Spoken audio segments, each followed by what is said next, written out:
이 시간 우리 함께 예배 찬양 드리면서 예배로 나아가겠습니다.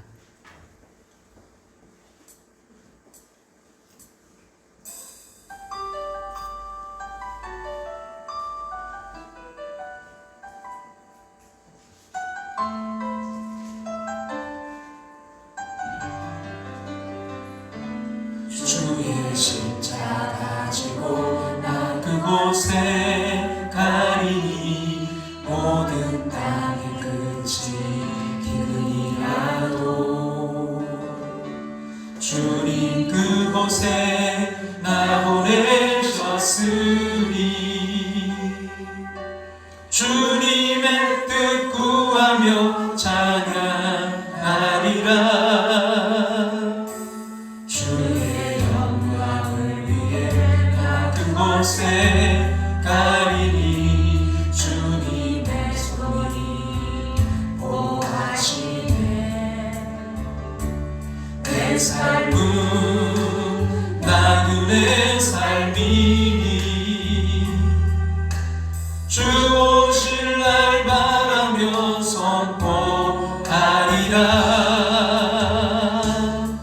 주의 십자가 그 땅에 꽂으며 주의 이름으로 세례를 주고 내 영혼 살아도 주를 위함이며 죽어도 주를 위한 것이니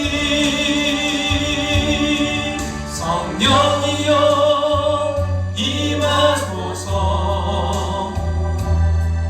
이 땅 위에 임하소서.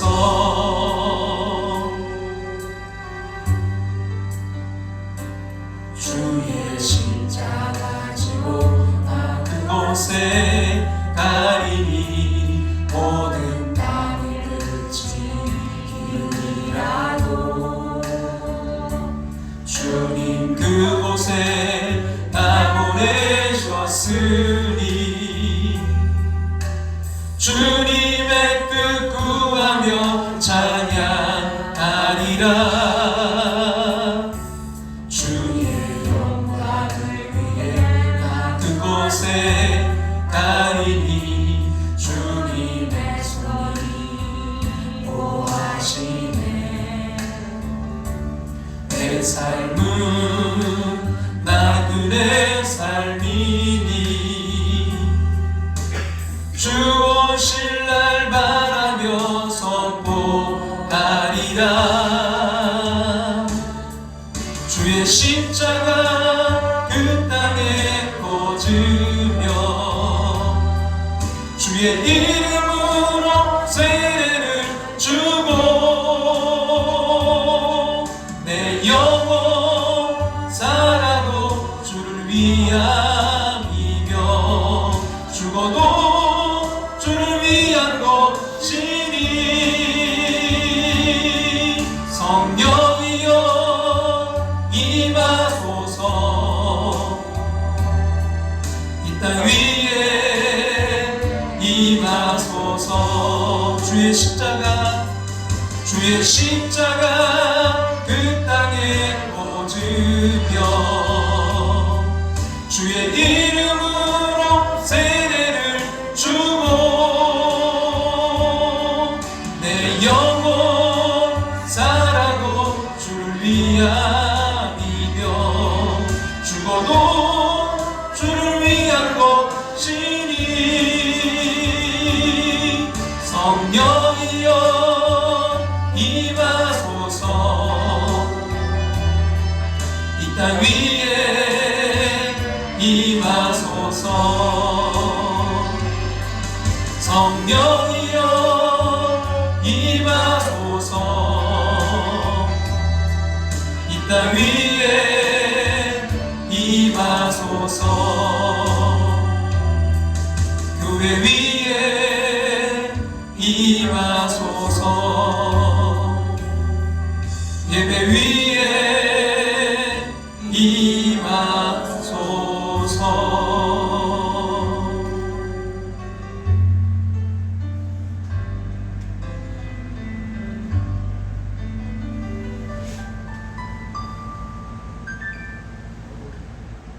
지금 우리 다 같이 조용한 기도 드리심으로 예배로 나아가겠습니다.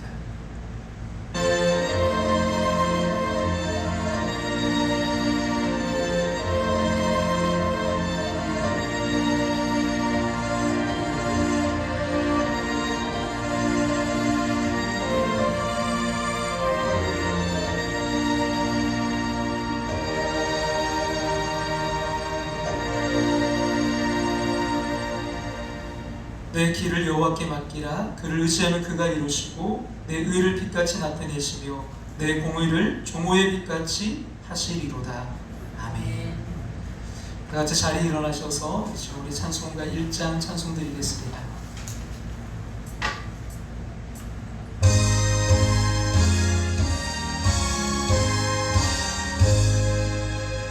만복의 근원 하나님, 온 백성 찬송 드리고 저 천사여 찬송하세.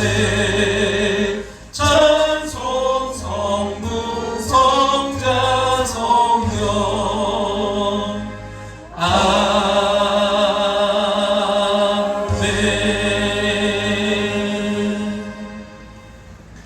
자리에 앉으셔서 하나님 말씀 두 군데 볼 텐데요. 먼저 구약성경 918쪽 잠언 7장 6절부터 23절 말씀, 그리고 27장 12절 말씀 보겠습니다. 먼저 잠언 7장 6절부터 23절 말씀입니다.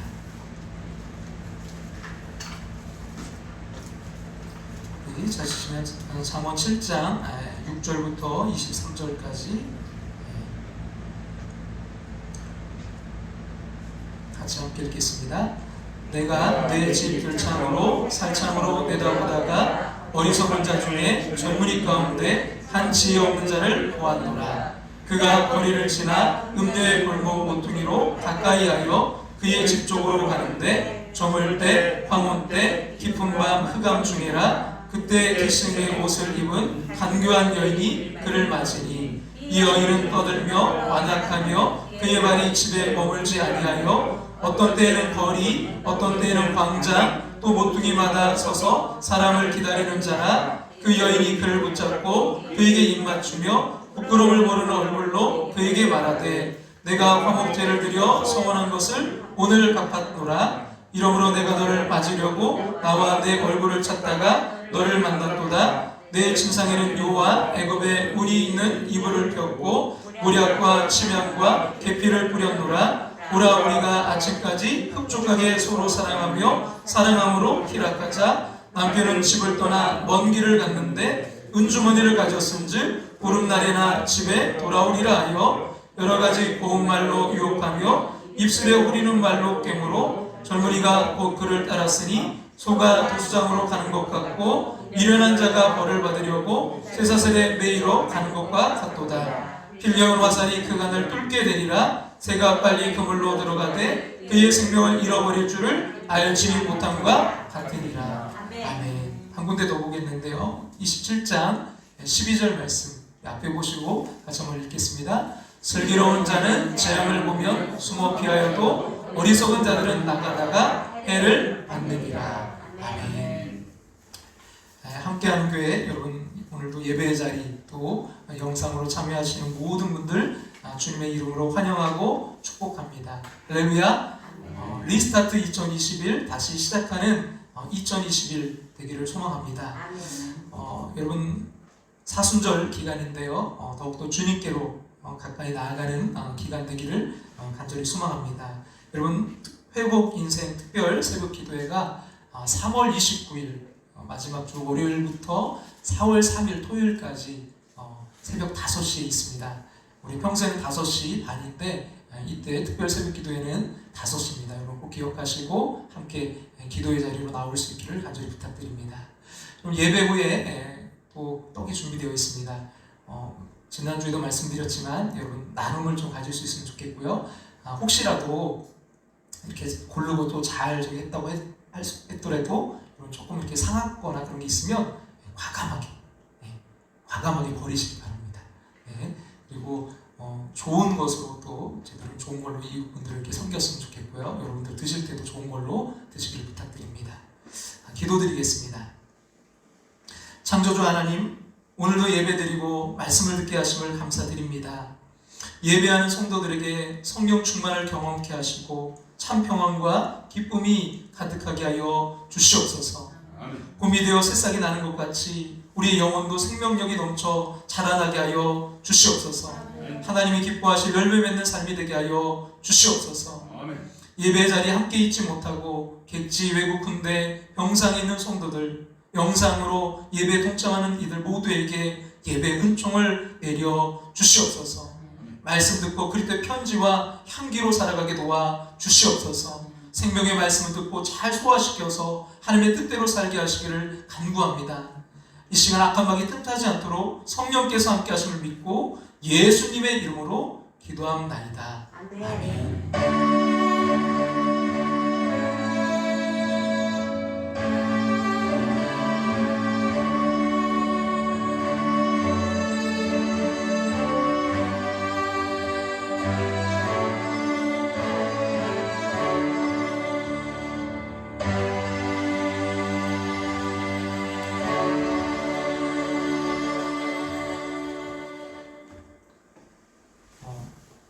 이번 주에 이제 말씀을 준비하는데 어느 분이 너무나 좋은 글을 이렇게 올려주셨어요. 그래서 이걸 서론으로 우리 성도님들과 나누면 좋겠다, 이런 생각이 들었는데, 제목이 뭐냐면 어디로 갈 것인가, 어디로 갈 것인가. 그 이제 이야기는 이런 거예요. 정년 퇴임한 지 몇 개월 되지 않은 한 교수님이 방송에 출연할 일이 생겨서 방송국에 갔습니다. 낯선 분위기에 눌려서 이제 두리번거리면서 경비 아저씨에게 다가갔더니 이제 말도 꺼내기 전에 어디서 왔어요? 라고 묻더라는 거예요. 뭐 퇴직해서 이제 소속이 없어진 그분이 당황한 나머지 집에서 왔어요 라고 대답해서 한바탕 이제 웃은 적이 있는데, 또 다른 교수님도, 한 교수님도 방송국에서 똑같은 경우를 당한 모양입니다. 근데 이분은 아주 성격이 대차한 분이라 이렇게 호통을 오히려 쳤다고 해요. 여보시오, 어디서 왔냐고 묻지 말고 어디로 갈 것인지 물어보시오. 이보시오, 어디서 왔냐고 묻지 말고 어디로 갈 것인지 물어보시오. 나 방송 프로에서 출연해 달라고 해서 왔소. 마침 이제 그 프로그램 진행자인 제자가 멀리서 보고 달려가 교수님을 모셨다고 합니다. 그 제자는 역시 우리 교수님은 교수님 말씀 다 철학이에요. 우리 인생도 어디서 왔냐보다 어디로 갈 것인가가 더 중요한 거 아니겠어요? 그렇게 말했답니다. 우리의 인생도 어디서 왔냐보다 어디로 갈 것인가가 더 중요한 게 아니겠어요? 그 경기 파주시에 있는 방구정에는 그 황희정승이 87세의 관직에서 물러나 이제 돌아가시기 전까지 3년 동안 그 갈매기를 버타면서 여생을 보내셨다는 유적지인데요. 그곳 이제 기념관에는 황희정승의 유명한 이야기가 소개되어 있는데, 그 중에서도 그 김종서 장군과 관련된 일화가 커다란 울림으로 다가옵니다. 그 이제 김종서 장군은 일찍부터 용맹을 떨친 아주 호랑이 같은 장수여서 아무래도 좀 이제 겸손함이 부족했는지 눈에 이제 중신들 회의에서 좀 삐딱하게 이렇게 앉아 있었던 모양입니다. 근데 눈에 이제 거슬리지만 어느 누구 하나 이제 말 못하고 있는데, 황희정승이 아랫 사람들을 불러서 이렇게 말하는 거예요. 장군께서 앉아 계신 모습이 삐딱한 걸 보니까 아마 의자가 뭔가 좀 문제가 있는 모양이다. 빨리 가서 파듯하게 좀 잘 고쳐드리고 오너라. 장군이 깜짝 놀라서 그 자세를 고쳐 앉았다고 합니다. 그런 식으로 이제 가끔 그 장군의 잘못을 따끔하게 지적하자 한 중신이 이제 유독 김 장군에게 더 엄격한 이유를 이제 물었다고 합니다. 그러자 황희정승이 이렇게 말했어요. 장군은 앞으로 나라의 큰 일을 맡아서 하실 분이기 때문이에요. 혹시라도 장군의 훌륭한 능력을 그 작은 결정 때문에 그르칠까 염려되어서 그러고, 황희정승은 이미 어디로 갈 것인지를 생각하고 있었던 것입니다. 결국 자신은 늙어 이제 물러날 것이고 다음 세대가 뒤를 이어갈 것이기에 미래를 내다본 것입니다. 마치 지금의 자리가 영원하기라도 한 것처럼 어디로 갈 것인가는 모르고 어디서 온 것만 내세우면 미래가 없습니다. 그래 이게 참 저희 마음에 와닿는데요. 마침 지금의 자리가 영원하기라도 한 것처럼 어디로 갈 것인가 모르고 어디서 온 것만 내세우면 미래가 없습니다. 그러면서 결론은 이겁니다. 우리도 때때로 자문해야 됩니다. 어디로 갈 것인가? 우리도 때때로 자문해야 됩니다. 어디로 갈 것인가? 지난 시간 여러분 우리가 이제 그 회복 인생 시리즈 세 번째로 길을 회복하자, 특별히 십리길 인생, 우리를 넘어서 십리길 인생 되자고 말씀드렸어요. 그러기 위해서 첫 번째는 올바른 방향으로 가자. 두 번째는 원망하고 불평하는 길이 아니라 감사하며 기쁨으로 가자고 말씀드렸고요. 세 번째 끝까지 가자. 근데 누구와 함께요? 주님과 함께 끝까지 가는 거. 근데 여러분 지난주에도 말씀드렸지만 무엇보다 정말 방향이 중요해요. 그래서 오늘 또 다시 한번 이 방향에 대해서 좀 더 우리가 생각을 하려고 하는데요. 그 지방 목회자분들과 한 10년 전쯤 되는 것 같아요. 이 목회자분들과 이제 목회 세미나에 이제 강원도에서 하는 목회 세미나에 다녀온 적이 있어요. 참 정말 유익하고 아주 좋은 곳에서 이렇게 바다도 보이고 또 그런 곳에서 잘 또 쉼도 얻고 또 좋은 세미나를 이렇게 했던 것 같은데 보냈던 기억이 있어요. 근데 두 가지 그때를 생각하니까 힘들었던 기억이 있어요. 첫 번째는 뭐냐면 그 장거리를 이렇게 이제 오고 가는데 9인승 차량에 9명이 탄 거예요. 그러니까 이제 다 이런 아주 덩치 있는 그런 좋은 그런 사람들이 9명이 타니까 이게 차가 너무 좁고 힘든 거예요. 그래서 장거리 갔다 오는데 참 힘들었어요. 근데 또 한 가지는 뭐냐면 이제 그 차를 그 당시 전도사님이 이제 아버님께 빌려서 아버님 차였는데 그래서 이제 그 차를 운전했는데 이제 우리 다 그리고 이제 그런 강원도도 갔다 오고 했으니까 이제 그분이 이제 운전하고 또 이제 힘들면 돌아가면서 하기로 하고 이제 어떤 분들은 차 타면 뭐예요? 자기부터 시작하잖아요. 졸기부터 하시는 분도 있고, 주무시고 또 어떤 사람들은 서로 옆분하고 이야기하고 이제 하다가 처음에 고속도로 잘 타니까 막 얘기하고 이제 하다가 어느 분이 그러는 거예요. 이상하네? 여기 아닌데? 여기 아닌 것 같은데? 잘못 가는 것 같아? 그러는 거예요. 근데 정말 이 차가 밑으로 그 부산 쪽을 향해 달려가고 있는 거예요. 한참 40분, 40분 달렸는데 그래가지고 깜짝 놀래가지고 어떻게 해야 됩니까? 다시 이제 방향을 해서 위쪽으로 다시 돌려서 다시 고속도로를 타고 그래서 그 시간을 우리가 사실은 여유 있게 좀 가면서 쉬고 이렇게 하고 좀 하기로 했는데 정말 정신없이 그 이제 세미나에 갔던 그런 이제 기억이 있습니다. 여러분 어떠세요? 여러분도 운전하시다가 여러분 다른 길로 들어선 적이 없습니까? 그날 제가 그 일을 통해 배운 것은 이 길은 방향이 중요하다는 거예요. 같은 목적지에 가기 위해 있는 것이지만 여러분 목적지는 반드시 올바른 방향으로 가야 도달한다는 것입니다. 누구나 어떤 길도 갈 수 있지만 목적지는 반드시 올바른 방향으로 가야 도착한다는 것입니다. 그날 이제 자동차 사건을 생각할 때 저에게 많은 생각을 하게 했는데요. 이번 주에 참 제 인생을 어떻게 보면 돌이켜보면 잘못된 방향으로 달려서 엉뚱한 곳에 이른 적이 한두 번이 아니기 때문입니다. 그 엉뚱한 곳에서 하나님이 저를 건져주시지 않았다면 저는 지금도 헤매고 있을 것입니다. 목회자가 된 후에도요, 방향을 잘못 잡아서 목회에 어려움을 겪은 적도 있습니다. 그때마다 제게 열심이 없었던 것은 아니에요. 의도가 나빴던 것도 아닙니다. 그러나 열심과 좋은 의도를 가져도요, 올바른 방향으로 나아가지 않으면 나쁜 목적지에 도달하는 것과 똑같습니다. 여러분 잘못된 방향으로 달리면 열심히 달릴수록 위험해요. 여러분 어떻습니까? 어느 목사님의 이제 결혼 한 청년의 주례에 대한 이야기를 이제 들은 적이 있는데요. 교회 안에 이제 주례를 하다 보면 여러 이제 그런 젊은이들을 이제 만나게 되잖아요. 한 번은 이 목사님이 어떤 자매가 와서 이제 결혼하게 되었다고 주례를 부탁하더래요. 그래서 참 잘했다, 잘됐다 이렇게 말했대요. 근데 이제 얼마 있다가 들은 소문은 그 자매가 사귀는 남자가 있는데 그 자매가 그 남자를 버리고 다른 남자와 이제 결혼하게 되었다는 겁니다. 그래서 이제 상황을 알아봤더니 이 남자가 돈이 많아요. 결혼하는 이유가 단 하나입니다. 지금 사귀는 남자는 아주 가난한 학생이에요. 그러니까 언제 졸업하고 돈을 벌지 몰라요. 그러다가 이제 친지의 소개로 이 남자를 만났는데 돈이 많아요. 그래서 이제 결혼을 결심한 것입니다. 그래서 이제 불러서 이제 그런 얘기를 듣고 결혼을 좀 연기하고 좀 더 기도해 보면 어떻겠냐고 이제 물었답니다. 그랬더니 이미 결혼식 날짜를 받았기 때문에 안 된다는 거예요. 이미 모든 것을 예식장도 그렇고 준비했고 양가 부모와 친지도 다 한다는 거예요. 그래서 결혼식보다 이 목사님이 불러놓고 결혼식보다 결혼이 더 중요하지 않느냐 했더니 뭐 막무가내 그럽니다. 그러면서 자기도 이 남자를 사랑하지 않는 것이 아니라는 거예요. 그래서 별 수 없이 이제 결혼 주례를 했는데 5년이 지난 후에 소문이 들렸답니다. 남자가 그 여자에게 이혼하자고 했다는 거예요. 남자 쪽에서 더 이상 못 살겠다는 것입니다. 그러면서 이 목사님이 이렇게 말씀하셨는데요. 저는 그 이유는 물어보지 않아도 짐작할 수 있었습니다. 처음부터 방향이 잘못된 것입니다. 잘못된 고속도로를 탄 것입니다. 잘못된 방향 반드시 잘못된 목적지로 인도합니다.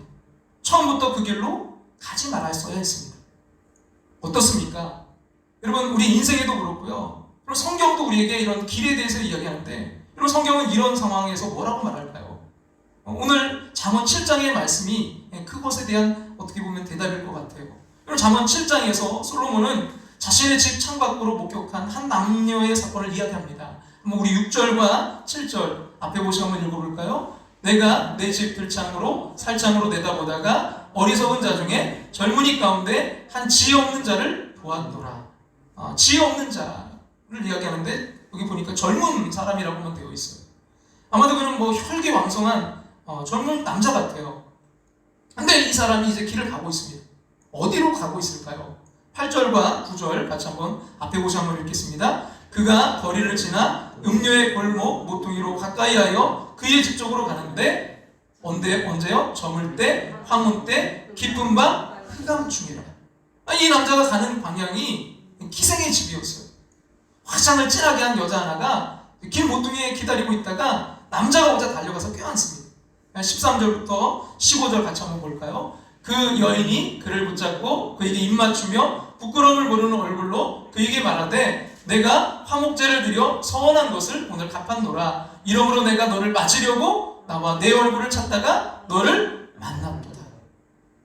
그럼 이 말씀에서 우리는 이 남자가 이제 어느 방향으로 갔는지를 주목해 봐야 되는데요. 그는 어느 방향이요? 저물 때, 황혼 때, 깊은 밤, 그 흑암 중에 뭔가 좀 암시하잖아요. 깊은 밤, 흑암.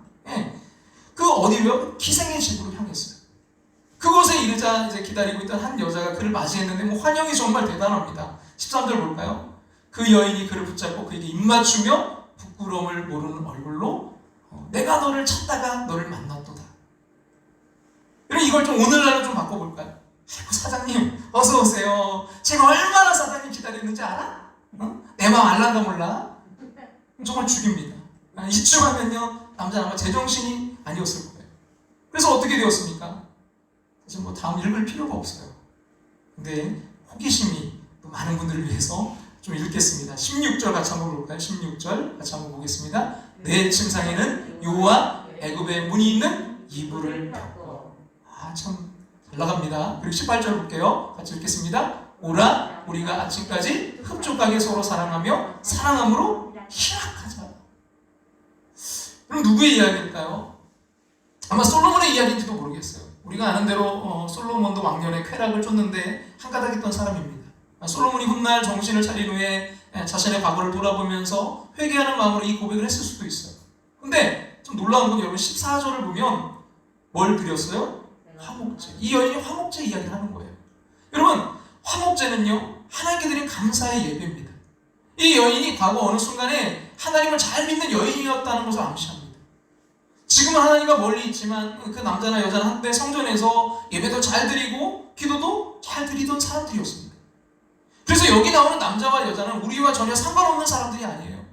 우리의 다른 모습이고요. 곧 우리 자신들일 수 있어요. 그들의 문제는 뭡니까? 방향이 잘못되었어요. 남자나 여자 가는 길이 잘못되었습니다. 방향이 잘못되면 어떻게 됩니까? 결국 잘못된 목적지로 갑니다. 그럼 22절부터 좀 볼까요? 22절, 23절 같이 읽겠습니다. 젊은이가 그를 따랐으니 소가 도수장으로 가는 것 같고 미련한 자가 벌을 받으려고 쇠사슬의 매이로 가는 것과 같도다. 필경은 화살이 그간을 뚫게 되리라. 새가 빨리 그물로 들어가되 그의 생명을 잃어버릴 줄을 알지 못함과 같으니라. 도수장으로 끌려갔어요. 도살장. 여러분 도수장이 이 남자의 마지막 종착지였어요. 새가 자기가 그물에 걸려 죽는지도 모르고 흘러 들어가는 거예요. 처음부터 젊은이가 여러분 이런 결과를 예상했을까요? 뭐 예상했을 수도 있고 예상 안 했을 수도 있어요. 그러나 예상했든 안 했든 그가 그 길로 들어서자 그가 도착한 곳은 토수장이었습니다. 혹시 이 사람에게 뭐 나쁜 의도가 없었다고 이제 이 사람이 변명할지도 몰라요. 나는 대기업에 잘 나가는 중진인데 평소에 열심히 일하고 내가 휴가 몇 절 좀 받아서 몸 좀 실어. 그 남자들만 가는 휴게틀에 잠시 가는 것이 뭐가 죄냐고 이렇게 말할지 몰라요. 전날 직원들하고 회식하다가 자기도 모르게 안마 실수로 갔다고 말할지도 모르겠어요.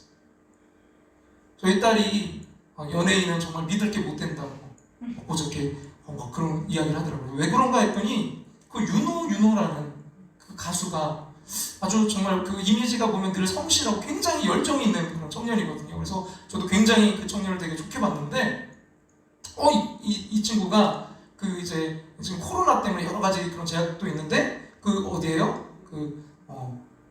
그런 주점에 그 불법 주점에 이제 가고 그 여자들도 있고 하는 그곳에 가고 그 시간도 굉장히 늦게 갔어요. 그래서 이제 그 여러 가지 막 그 하니까 이야기를 했더라고요. 자기는 뭐 여자들 부르지 않았고 뭐 하지 않았고 그냥 그 친구가 뭐 고민이 있다고 좀 불러서 어쩔 수 없이 갔다. 그리고 그런 시간 뭐 이렇게 어기고 이런 그 한 거는 잘못이지만 그건 안 했다. 이제 막 이런 식으로 막 변명을 좀 하더라고요.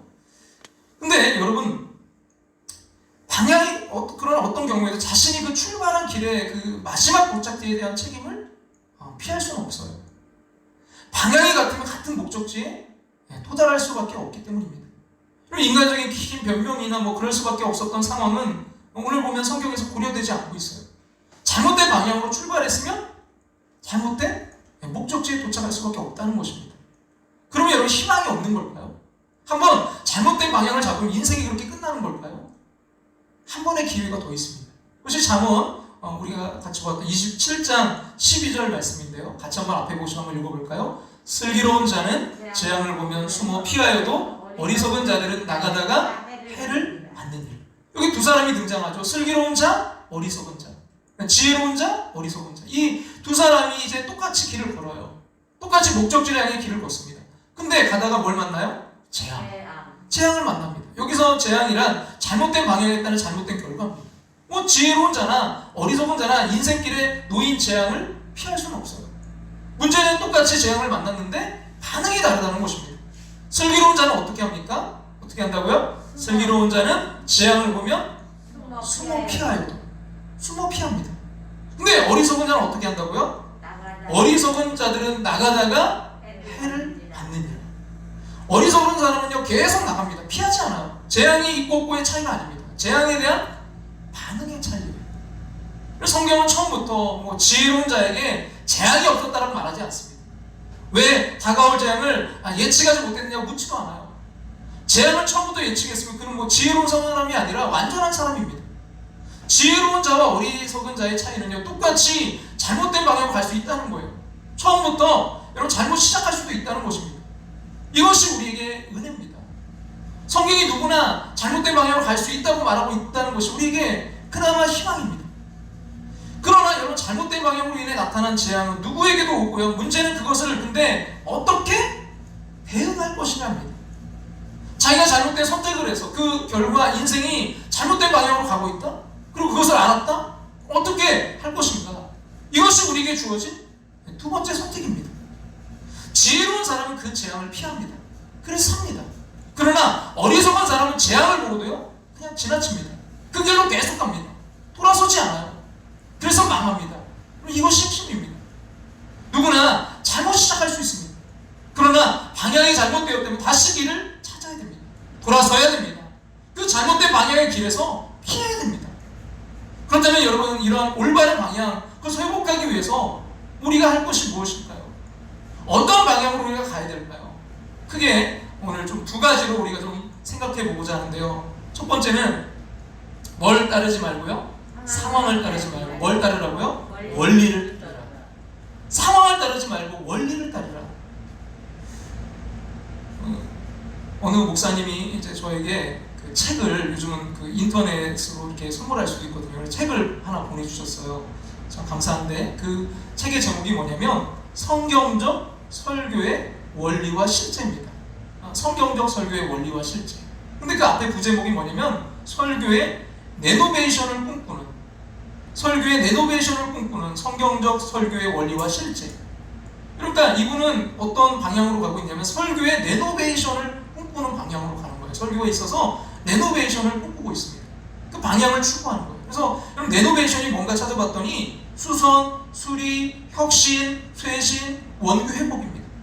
그러니까 설교의 그 레노베이션을 꿈꾸는, 설교의 뭐예요? 혁신, 설교의 쇄신, 설교의 원래 그것을 회복하는, 그것을 그 방향으로 이제 꿈꾸고 추구하는 그런 이제 그런 책인데, 거기에 보니까 제목이 뭐예요? 성경적 설교의 원리와 실제.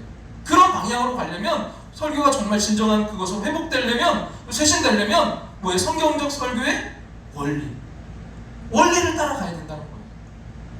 그래서 이런 원리에 대해서 생각하다가 제가 또 책 한 권이 떠올랐는데, 예전에 미래목회 훈련원, 제가 한 지금 15년 넘게 같이 이렇게 모임을 갖고 있는 그런 모임 가운데 하나인데요. 거기에서 이제 예전에 그 NCD 책을 가지고 참 많이 같이 공부를 했어요. 그 NCD가 뭐냐면 Natural Church Development, 그러니까 자연적 교회 성장이에요. 그러니까 교회 성장이 막 억지로 뭔가 막 해서 하는 게 아니라 자연적으로 이루어지는 그런 교회 성장. 그래서 8가지 원리를 거기서 이야기하는데, 그 당시에 왜 그런 것들이 나왔냐면 8, 90년대 굉장히 우리나라의 그런 교회 성장에 대한, 그런 교회 성장하게 대한 막 붐이 불었어요. 미국에서 많은 영향을 받았죠. 이제 그러다 보니까 이게 이제 좋은 방향도 있지만 이 교회 성장이 나쁜 건 아니잖아요. 근데 이게 잘못된 때로는 방향으로 이 교회들이 막 하다 보니까 야 이거 아닌데 하면서 나온 게 뭐냐면 교회 건강한 교회 성장, 이쪽으로 성장하더라도 어떤 교회로 성장해야 된다고요? 건강한 교회로. 그래서 이제 그런 원리들, 이런 책들이 많이 나왔는데, 그때 같이 공부했는데 이제 그 책에 이런 나오게 된 배경이 뭐냐면 그 성경 말씀이 이거였어요. 고린도전서 3장 6절과 7절 같이 한번 읽어볼까요? 나는 심었고 아볼로는 물을 주었으되 오직 하나님께서 자라나게 하셨나니 그런즉 심는 이나 물 주는 이는 아무것도 아니로되 오직 자라나게 하시는 이는 하나님뿐이니라. 그러니까 바울이 교회 성장 원리 어떤 농사 그 일에서 이제 찾고 있었는데요. 바울은 심고 아볼로는 물 주고, 그 심고 물 주는 자연적인 생명체의 농사 원리를 인간이 잘 따르기만 하면 성장을 이루시는 분은 누구라는 거예요? 하나님. 그러니까 성장을 이루시는 분은 하나님이시기에 우리가 그 농사의 원리를 잘 알고 따르면 자연스럽게 건강하게 자라게 하신다는 거죠. 그래서 여기서 이제 8가지 그 원리를 나눴던 기억이 나는데요. 어떤 리더십, 지도력에 있어서는 첫 번째는 사역자를 세우는 지도력이 있어야 되고, 또 교회 안에 어떤 사역을 위해서는 은사 중심적인 사역이어야 되고, 세 번째는 영성에 대해서는 열정적인 영성이 있어야 되고, 또 조직, 네 번째 조직을 이야기하는데요. 그냥 조직을 위한 조직이 아니라 기능적 조직, 그러니까 정말 그 조직으로서 기능하고 있는 그런 조직이 돼야 되고요. 5번째는 예배인데 영감 있는 예배, 그럼 임재하심이 있는 예배. 그리고 6번째는 소그룹인데 전인적인 소그룹, 그러니까 뭐 기쁨도 슬픔도 함께 나누는, 삶을 나누는 그런 소그룹. 그리고 7번째 전도인데요, 필요 중심적인 전도. 그리고 8번째 관계인데 사랑의 관계. 이런 원리를 이제 따라가다 보면 교회는 자연적으로 건강하게 되더라, 이런 이야기였어요. 그럼 먼저 우리가 알 것은요, 상황을 따르지 말고 원리를 따르는 거예요. 방향은 곧 원리를 따르는 것입니다. 오즈의 마법사라는 영화가 있는데요. 그 영화 초반에 그 도로시라는 여자가 글린다라는 마녀를 만나요. 도로시는 잃어버린 자기 집으로 이제 돌아가고 싶어요. 그때 글린다는 도로시에게 집으로 돌아가기 위해서는 마법사 오즈의 이제 도움을 받을 수밖에 없다고 말해줍니다. 근데 이 마법사 오즈를 만나려면 에메랄드 도시로 가야 된다고 말하는 거예요. 그때 이제 도로시가 글린다에게 묻는 거죠. 에메랄드로 가려면 어떻게 해야 되나요? 그때 글린다가 말합니다. 노란 벽돌길을 따라가. 그냥 따라가면 돼. 도로시가 정말 그 노란 벽돌길을 따라가자 그 에메랄드 도시가 나왔습니다. 여러분, 우리 인생에도요, 하나님께 돌아가는 길이 있을까요? 노란 벽돌길을 따라가. 그 길로 가면 하나님 만나. 여러분, 이런 길이 있을까요? 이것을 원리라고 말합니다. 여러분, 좋은 방향의 길은 항상 원리를 따르는 길입니다. 노란 벽돌길을 따라가다 보면 그 도시도 나오고 집이 나오듯이 여러분, 믿음의 길도요, 하나님께 이르는 길도 원리가 있습니다. 환경을 따르는 길이 많아요. 감정을 따르는 길은 많습니다. 그러나 원리를 따라야 끝까지 좋은 목적지에 이룹니다. 미국의 격언에 돌아오지 않는 4가지가 있다고 합니다. 첫째, 내뱉은 말. 둘째는 쏜 화살. 셋째, 지나간 시간. 넷째는 무시해버린 기회. 그리고 이제 또 하나가 있을지 몰라요. 잘못 들어서 고속도로. 한번 잘못 들어서면 돌아오기 어렵습니다. 그럼 원리를 떠나면 다른 방향으로 갑니다. 어느 이제 젊은이가 사회적으로 매우 성공한 사람에게 물었대요. 성공의 비결이 무엇입니까? 그가 대답했습니다. 바른 결정이죠. 어떻게 바른 결정을 배우셨죠? 경험을 통해서죠. 어떻게 경험을 통해서 배우셨습니까? 잘못된 결정을 통해서요. 그가 이제 성공한 것은 잘못된 결정을 통해 올바른 결정을 내리는 것을 배웠기 때문이라는 거예요. 그렇습니다. 여러분, 실패는 성공의 어머니입니다. 우리는 실패를 통해 배웁니다. 영국 속담처럼 길을 배우는 가장 좋은 방법은 길을 잃어보는 거예요. 그렇습니다. 길을 잃다 보면 길도 찾아요. 그러나 여러분 알아야 됩니다. 우리 인생은 그러기에는 너무 짧아요. 몇 번 잘못된 방향으로 가다 보면 우리 인생 끝날 수도 있어요. 짧은 인생길에 조금 더 올바른 목적지에 빨리 가는 방법이 있습니다. 원리를 따라가는 거예요. 원리는요, 길을 예측하게 합니다. 그 길로 가면 안 된다는 것을 깨닫게 해줘요. 그래서 잘못된 선택을 처음부터 막아줍니다. 그 아르키메데스 원리라는 게 있습니다. 부력의 원리가 작동하면 물체가 물 위에 뜬다는 원리예요. 이 원리는 아르키메데스가 발명하지 않았어요. 다만 그가 발견했을 뿐입니다. 그가 이제 태어나기 전에는 물체는 물에 가라앉기도 하고 뜨기도 했습니다. 다만 그 원리의 발견으로 배가 발명되었습니다. 그럼 물 위에 뜨는 원리는 하나님이 만드셨지만 그 원리를 적용해서 사람들이 배를 만들었다는 게 중요합니다. 그래서 이제 누구나 물 위에 있으면 가라앉지만 그 구명조끼를 입으면 뜹니다. 그래서 배의 부표가 이제 필요하고 배의 평형수가 필요합니다. 죽지 않고 바다에 뛰어들려면 원리를 알아야 됩니다. 이 아르키메데스 원리를 다 몰라도 좋아요. 그러나 최소한 뜨는 원리는 알아야 됩니다. 그래야 구명조끼를 입습니다. 그 TV 프로그램 중에 미운 우리 새끼인가요? 거기에 이제 그 요즘 새로 출연한 출연진 중에 박군이라는 그 친구가 있더라고요. 근데 이 친구가 이제 원래는 특전사 출신이에요. 특전사 꽤 오래 있었더라고요. 근데 이제 어머니가 편찮으셔서 어머니를 위해서 그 특전사에 이제 있었는데, 그러니까 자기가 거기서 행복을 느끼지 못해. 자기 일이 아니라고 생각해서 노래를 너무 좋아해서 이제 그 노래 트롯을 이제 하게 되고 또 방송에 이렇게 출연한 친구인데, 그 이제 그 이상민인가요? 같이 이제 생존 훈련, 이제 생존에 대해서 좀 알려주겠다. 그래서 어떤 그렇게 하는데 막 그 이제 겨울이니까 막 물이 얼었어요. 그래서 그 물에 빠졌을 때 얼음에서 이제 그 어떻게 나와야 되는지 뭐 이것도 하고, 그리고 물에 빠졌을 때 어떻게 살아야 되는지. 그래서 이제 바지를 벗어가지고요, 이 바지 끝에 거기를 묶어요. 그리고 이 이제 허리춤 있죠? 이 허리춤을 잡고서 팍 하고 내리치는 거예요. 팍 내리치면 어떻게 될까요? 그 안에 뭐가 들어가요? 공기가 딱 들어가요. 그러면 그 허리춤을 꽉 잡는 거예요. 안 빠지게 공기가 빠져나가지 않도록. 그리고 어떻게 해요? 이 얼굴 이 사이에 넣는 거예요. 그럼 어떻게 될까요? 뜨는 거예요. 그래서 이제 생존할 수 있다는 거죠. 그 여러분 만유인력의 원리 뉴턴이 이제 발견했잖아요. 높은 데서 떨어지면 어떻게 되죠? 땅에 떨어진다. 예, 그래서 이 원리를 아는 사람은 내가 한번 중나사나 뭐 63빌딩 올라가서 뛰어내리지 않잖아요. 뛰어내리면 누구나 다 죽게 되어 있습니다. 원리를 따르는 사람은요, 예외를 따르지 않아요. 높은 곳에서 뛰어내리면 죽게 되어 있습니다. 근데 가끔 운 좋게 뭐 누가 했는데 나뭇가지에 걸려 사는 경우가 있어요. 지난번에 어떤 영상을 보니까 그 중국이었던 것 같은데 막 그 이제 연 큰 걸 날리는 그런 축제였어요. 근데 그 이제 하는데 이게 올라가다가 이 끈이 한 아이에게 감겨가지고 이 아이가 뭐예요? 하늘로 막 딸려 올라간 거예요.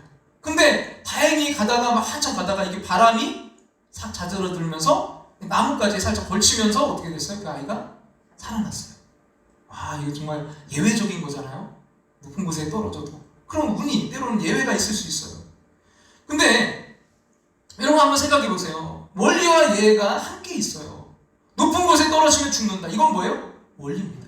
근데 가끔은 가지에 걸쳐서 사는 경우가 있어요. 이건 예외입니다. 그렇다고 여러분 예외를 따르겠습니까? 아닙니다. 원리를 따라야 돼요. 근검 전략하면 복 받는다. 이건 원리예요. 근데 가끔 그냥 대충 사는 사람들 중에 줄을 잘 서서 출세하는 사람도 있어요. 예외입니다. 그렇다고 대충 살겠습니까? 여러분, 원리가 가끔 우리를 배반해야 돼요. 우리는 원리를 따라야 됩니다. 바람 피워도 가끔 보면 안 들키고 잘 하는 사람들도 있어요. 그래서 여러분, 그걸 따라가야 됩니까? 여러분, 원리가 항상 맞지 않지만요. 그러나 원리는 예측이 가능해요. 예외는 예측이 불가능합니다. 올바른 방향을 따르는 사람은 원리를 따릅니다. 예외를 따르지 않아요. 이런 긴 터널을 만날 때는 안전을 위해 3가지 지켜야 될 원리가 있어요. 첫째, 창문을 닫아야 된다. 둘째, 라이트를 켜야 된다. 셋째, 슈어를 하거나 갓길로 가면 안 된다.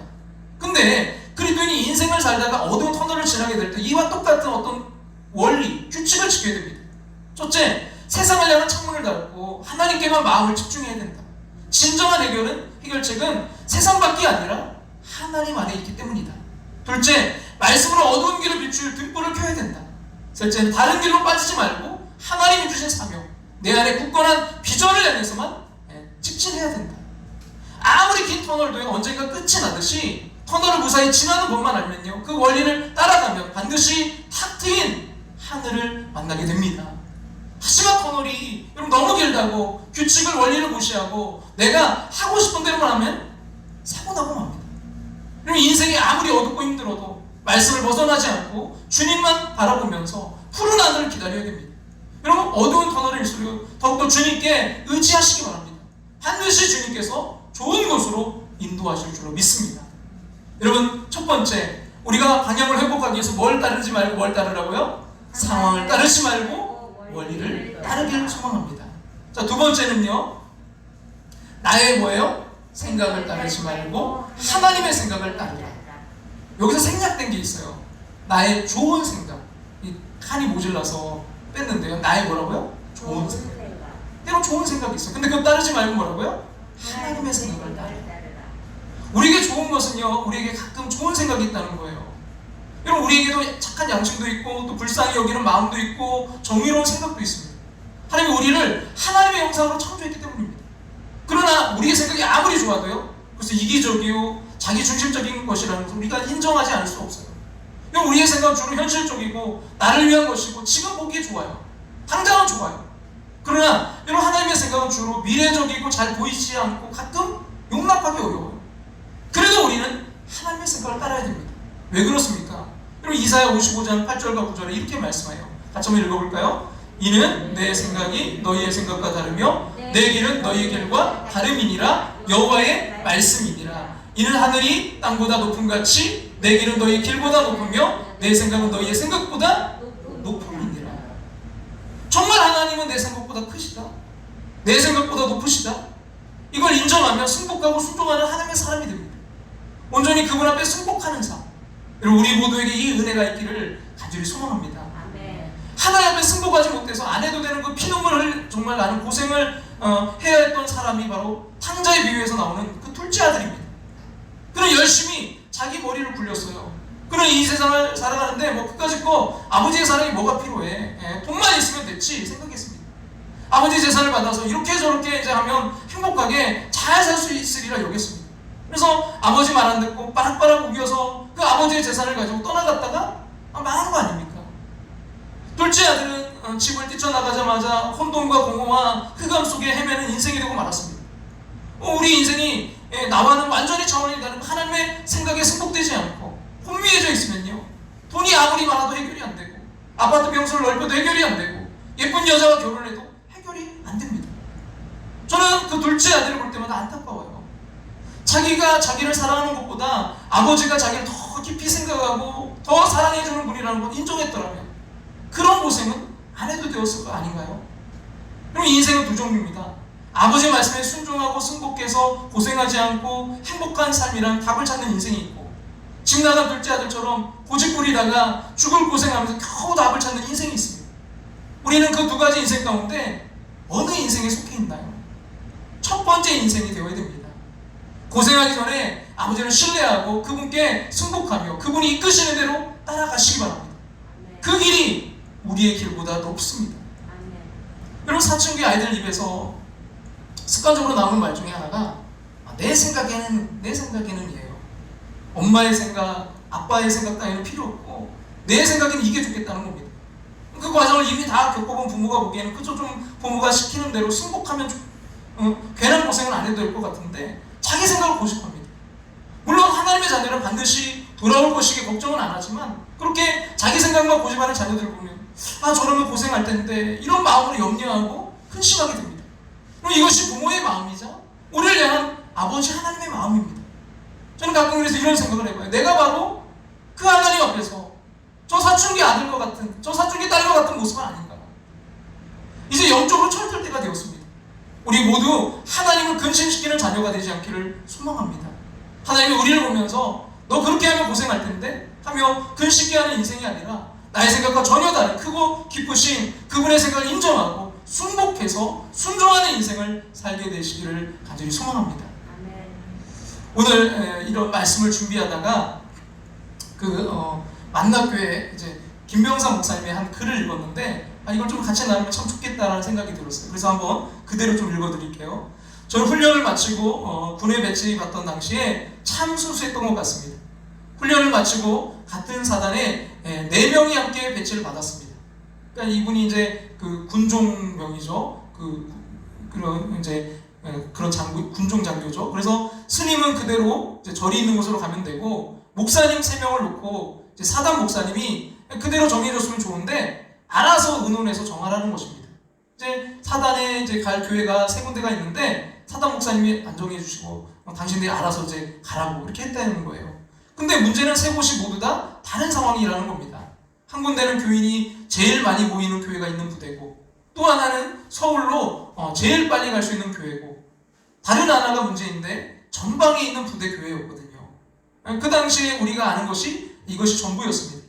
아무도 그러한 상황에 말을 못하고 있는데 가만히 이제 생각해 보니까 그냥 있으면 당연히 제가 전방으로 가게 될 것 같았습니다. 왜냐하면 제가 제일 어린 후배였거든요. 그래서 제가 이제 제안을 했습니다. 그 당시에 사모님이 병원에 다니셔야 되는 분이 있어서 그분에게 이제 서울로 가기 좋은 부대로 그리고 우리 학교 직속 선배님이었던 목사님에게는 교인이 많은 부대로 그리고 저는 전방으로 자원을 했습니다. 그랬더니 누구도 반대하는 사람이 없었습니다. 두 분 다 좋아하신 거죠.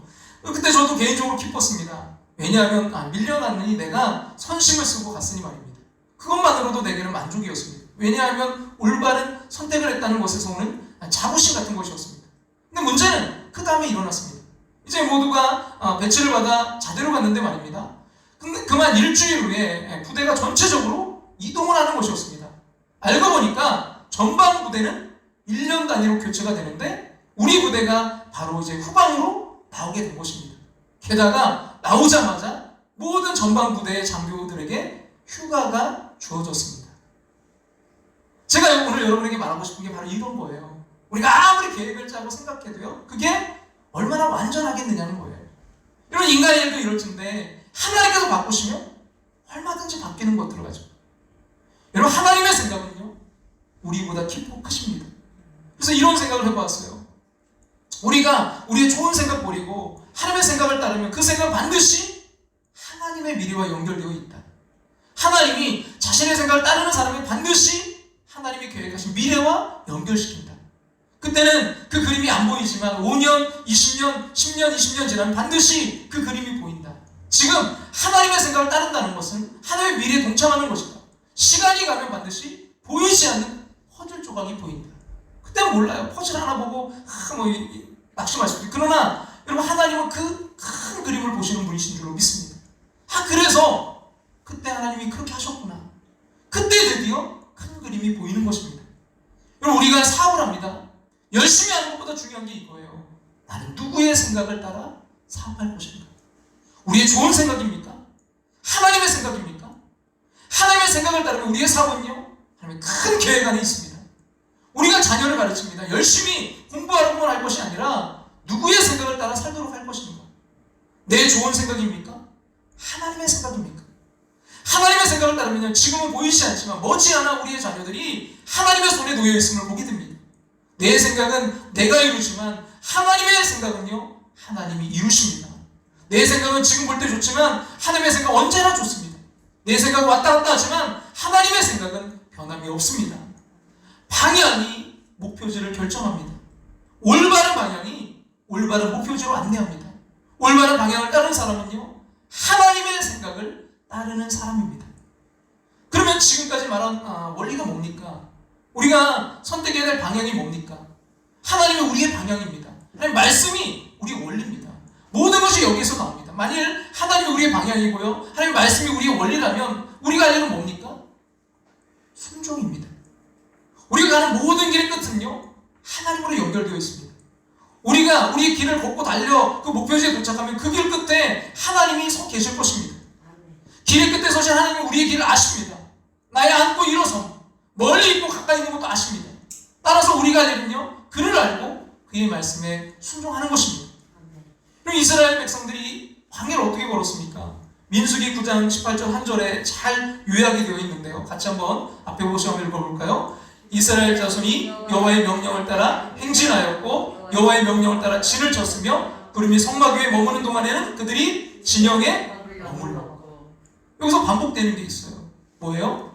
여호와의 명령을 따라. 여호와의 명령을 따라. 이게 핵심이에요. 길은 길의 주인이 인도합니다. 길은 길을 아는 분이 안내합니다.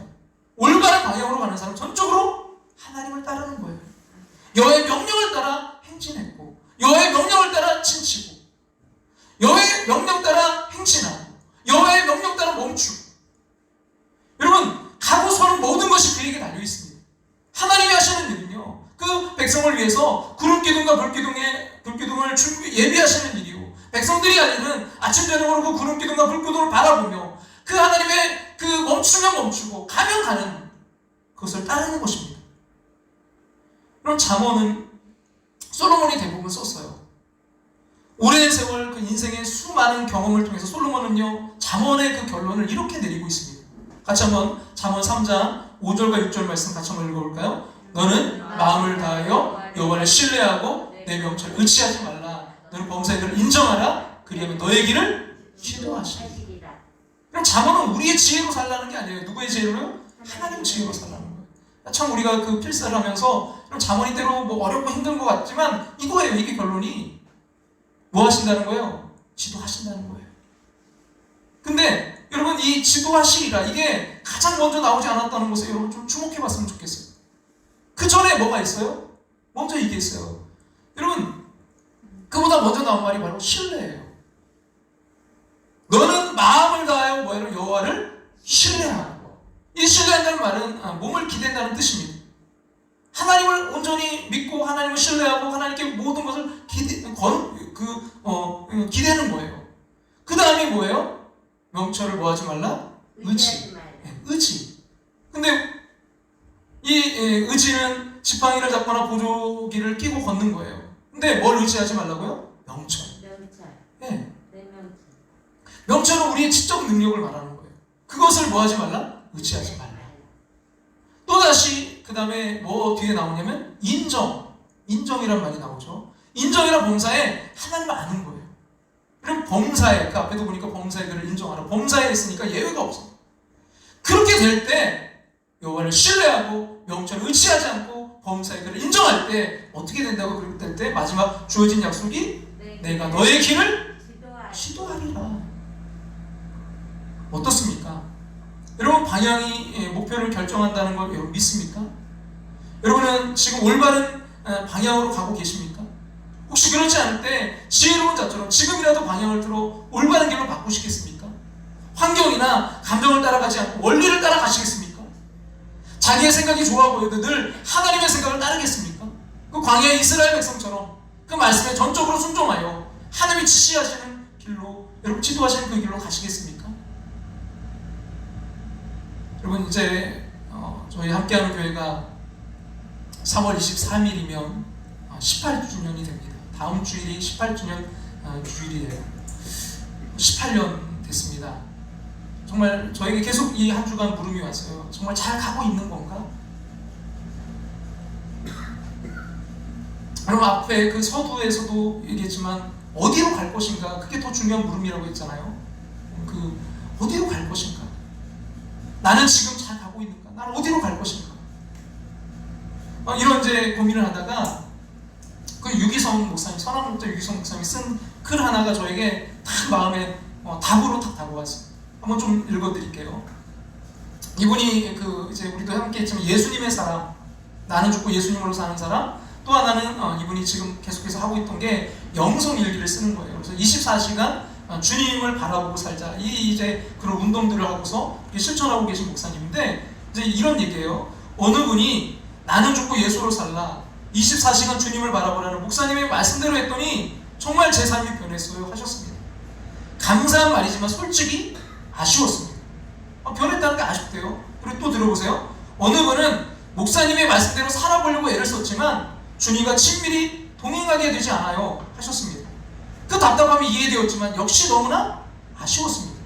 왜 아쉬웠을까요? 그 다음 들어보세요. 제 아쉬움은 그들이 한결같이 목사님 말대로 했다고 말하는 것이었습니다. 목사 말대로 했다. 왜 목사의 말을 따라야 됩니까? 그것이 성경이 말하는 것인가? 그 여부가 중요하지 않습니까? 그러면서 이렇게 말하는 거예요. 저는 오직 성경이 말하는 대로 전하고 싶었을 뿐입니다. 저도 흔들릴 때가 있습니다. 저도 흔들릴 때가 있습니다. 내가 잘 가고 있나? 나는 잘하고 있나? 그때마다 저는 성경을 살펴봅니다. 그리고 성경 말씀대로 하고 있다면 힘이 들고 호응이 없고 당장 열매가 없어도 잘 가고 있다고 믿었습니다. 성경 말씀대로 하고 있다면 힘이 들고 호응이 없고 당장 열매가 없어도 잘 가고 있다는 거예요. 여러분, 저와 여러분이 때로는 정말 그 길을 내가 잘 가고 있나? 난 어디를 향해 가고 있는가? 여러분, 우리가 이번 다시 한 주간 우리의 방향을 우리 점검하고, 특별히 우리 함께하는 교회가 방향을 점검하고 주님이 원하시는 그 방향으로 회복되기를 주님의 이름으로 축원합니다. 아멘. 오늘 좀 그 찬양을 좀 바꿔 부르기를 원하는데, 새벽에 갑자기 다시 이 찬양이 저희 마음 가운데 울림이 됐어요. 주님 다시 오실 때까지 우리가 정말 어떤 방향으로 달려가야 될지, 우리가 지난주에 불렀던 찬양이지만 다시 한번 우리가 그 방향을 묻는 시간이기를 원합니다.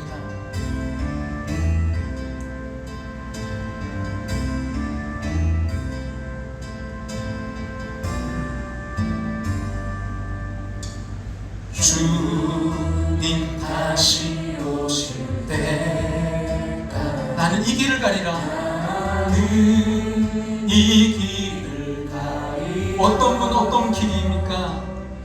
좋은 길. 나의 십자가 지고, 나의 십자가 지고. 여러분, 우리 방향이 맞으면요, 나의 가는 이 길 끝에서 나는 주님을 보리라. 나는 주님을 보리라. 영광의 내 주님, 영광의 내 주님, 나를 맞아주시. 주님 다시 오실 때까지, 주님 다시 오실 때까지 나는 일어나 달려가리라. 나는 일어나 달려가리라. 주의 영광 온 땅 덮을 때 나는 일어나 노래하리. 나는 일어나 노래하리. 내 사모하는 주님, 온 세상 구주시라. 내 사모하는 주님, 영광의 왕이시라.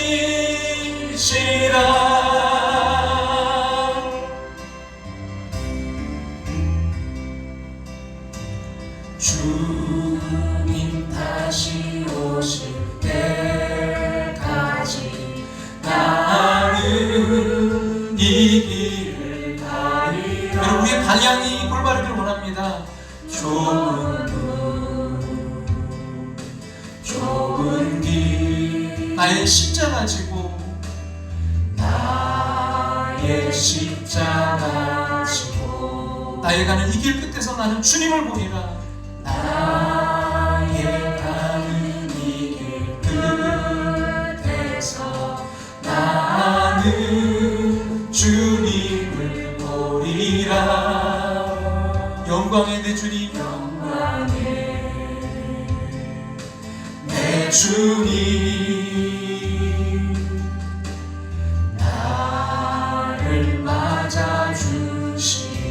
이 시간 우리 함께 오늘 말씀 붙들고 기도하며 나아가기를 원합니다. 주님, 나는 어디를 향해 지금 가고 있는지요, 그 방향이 올바른 길인지요, 주님 잘못된 곳이라면 아버지를 피하고 돌아서기를 원합니다. 주님, 그러기 위해 원리를 따르는 길 되기를 원합니다. 원리를 따라가기를 원합니다. 내 상황을 따라, 내 감정 따라가지 않게 하시고 주님 원리를 따라가기를 원합니다. 주님, 무엇보다 내 좋은 생각이 아니라 주님의 생각을 아버지 따라가기를 원합니다. 순종하며 나아가기를 원합니다. 주님, 이 시간 함께하여 주셔서 하나님, 내가 정말 그 길을 걸어가기를 원합니다. 주님, 우리 함께하는 교회가 그 방향으로 가기를 원합니다. 하나님, 이제 18주년 됩니다. 하나님, 우리가 어디를 향해 가고 있는지 다시 한번 점검하고 하나님, 우리가 정말 주님이 원하시는 그 길로 갈 수 있도록, 그 방향으로 끝까지 걸어갈 수 있도록 주님 인도해 주시옵소서.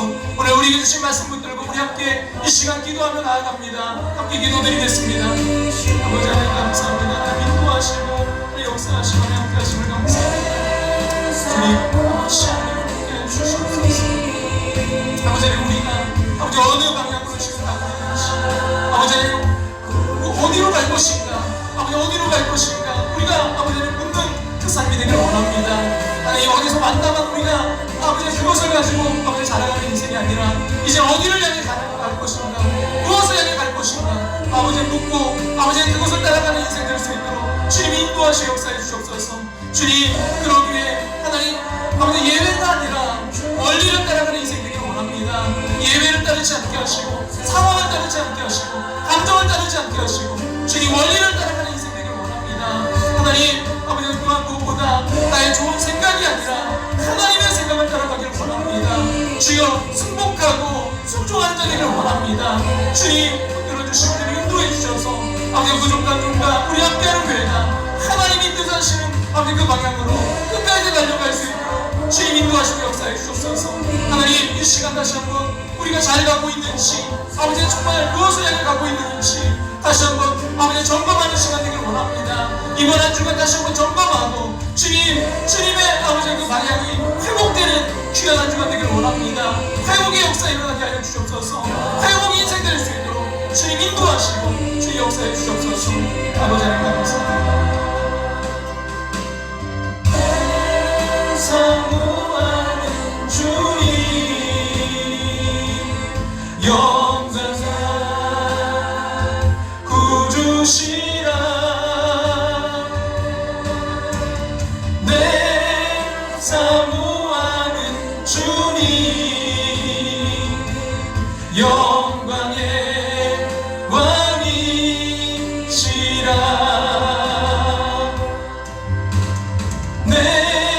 사모하는 주님, 온 세상 구주시라. 내 사모하는 주님, 영광의 왕이시라.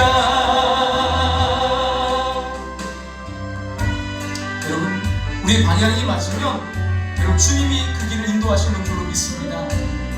오늘 말씀 붙드시고 우리 다같이 우리 자리에 일어나셔서 우리 함께 고백하기를 원합니다. 나의 가는 길, 나의 가는 길 주님 인도하시네. 그는 보이지 않아도 날 위해 일하시네. 나의 인도자 항상 함께 하시네. 내 사랑과 힘 주시며 인도하시네. 인도하시네.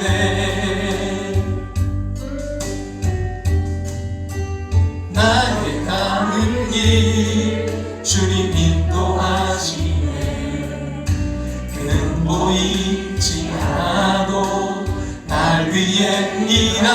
하시네. 나의 인도자 항상 함께 하시네. 내 사랑과 힘 주시며 인도하시네. 인도하시네. 광야의 길을 만드시고 광야의 길을 만드시고 날 인도해. 사막에 강 만드신 것 보라. 사막에 강 만드신 것 보라. 하늘과 땅 변해도 하늘과 땅 변해도 그의 말씀 영원. 내 삶의 새 일 행하리. 내 삶의 새 일 행하리. 나의 가는 길 주님 인도하시네. 주님 그 방향이 올바른 그 방향으로 가길 원합니다. 주님 원리를 따라가길 원합니다. 내 생각보다 주님의 그 생각을 따라가길 원합니다. 순복하는 인생 되길 원합니다. 항상 함께 하시네. 내 사랑과 힘 주시며 인도하시네. 인도하시네.